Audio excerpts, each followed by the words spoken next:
दिन 7 अक्टूबर 2023। जगह इजराइल।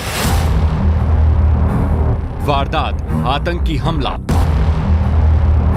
और हमलावर हमास। ये वो बातें हैं जो हर कोई जानता है, तारीख से लेकर जगह तक और तरीके से लेकर जिम्मेदार तक।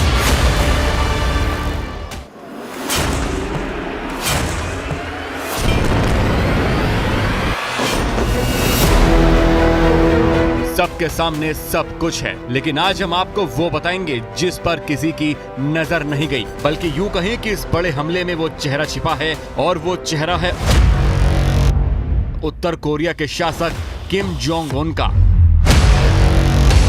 अब आप सोचेंगे कि भला इजराइल और हमास की इस जंग में किम का क्या रोल है, तो इसको जानने के लिए आपको फिर जाना होगा उसी तारीख पर जिस दिन इजराइल पर हमला हुआ था, 7 अक्टूबर 2023।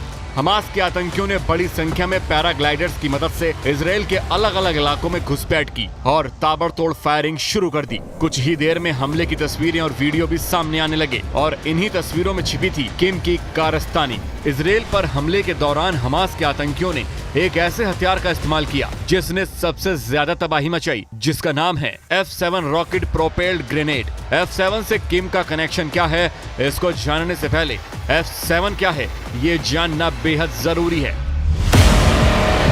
F7 रॉकेट प्रोपेल्ड ग्रेनेड एक ही वॉरेट से फायर किया जाता है और फौरन ही फिर से लोड किया जा सकता है। कंधे पर रखकर दागे जाने वाले ये हथियार आमतौर पर बख्तरबंद गाड़ियों पर इस्तेमाल किया जाता है।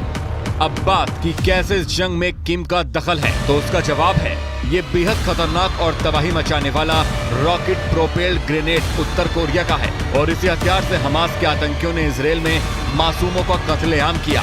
ये बात इजराइल पर हमले के बाद हुई जांच में सामने आई, जिसमें विशेषज्ञों ने इसकी पुष्टि की।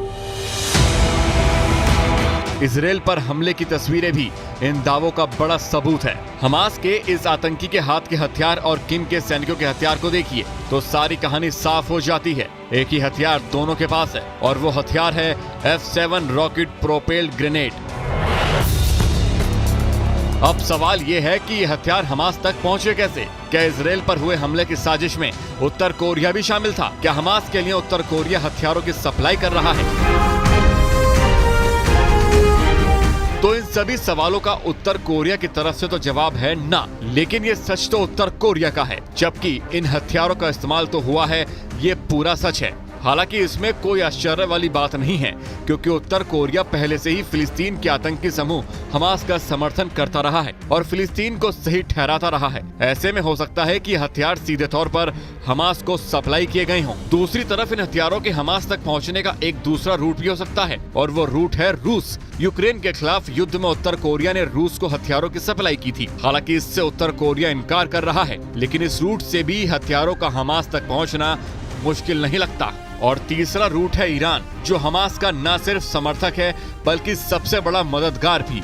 ईरान के पास भी उत्तर कोरियाई हथियार है, और इन हथियारों के हमास तक पहुंचने का ये सबसे आसान रूट है। जाहिर है रूट कोई भी हो, हथियार तो हमास तक पहुंचे, और किम के इन हथियारों ने इजराइल में मातम ला दिया।